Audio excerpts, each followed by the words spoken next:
Despite what he said to Adriano de Souza immediately after the shooting, Spector changes his tune. He calls attorney Robert Shapiro, the man famous for defending O.J. Simpson, and within hours is released on $1 million bail. Meanwhile, detectives have already begun searching the castle for evidence. Once the detectives began making their way through the house, they began the process of collecting evidence to build a full and global picture of exactly what happened in that foyer. As the Los Angeles County Sheriff's Department investigates, the defense begins telling its version of what happened that night. Stories began to appear in the press. The publicity machine worked up. It began questioning Lana's character. We're hearing Lana Clarkson described as a cocktail waitress. It was not even close. Weeks after Lana's memorial, Los Angeles radio station KFI reported that it was a, quote, accidental suicide, end quote.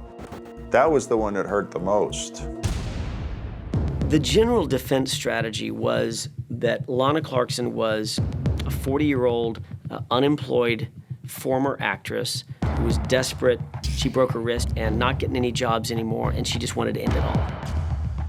The problem with that categorization of Lana is that look at how they have to explain the suicide. She walks into a house she's never been in her life, next to a guy she's known, you can count it in minutes.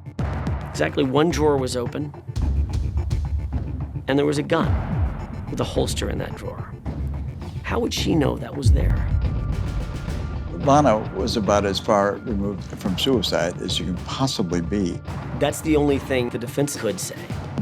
There were two people in the room, a shot goes off, Phil Spector walks out, Lana Clarkson's dead. But forensics gathered at the scene of the crime start to tell a different story. We could establish that Phil Spector was standing within 2 feet of Lana Clarkson's mouth at the time the shot went off. I wanted to establish beyond a reasonable doubt that Phil Spector was the one who pulled the trigger. Virtually no one was surprised that this affinity for gunplay and reckless living had finally come to this. Investigators discover that this isn't Phil Spector's first time pulling a gun. His notorious past is about to come back to haunt him. The investigation revealed female after female after female after female who had either dated, been involved with, or he wanted to be romantically involved with them. And he had, at one point or another, lost his temper, gotten drunk, pulled a gun, and threatened their lives.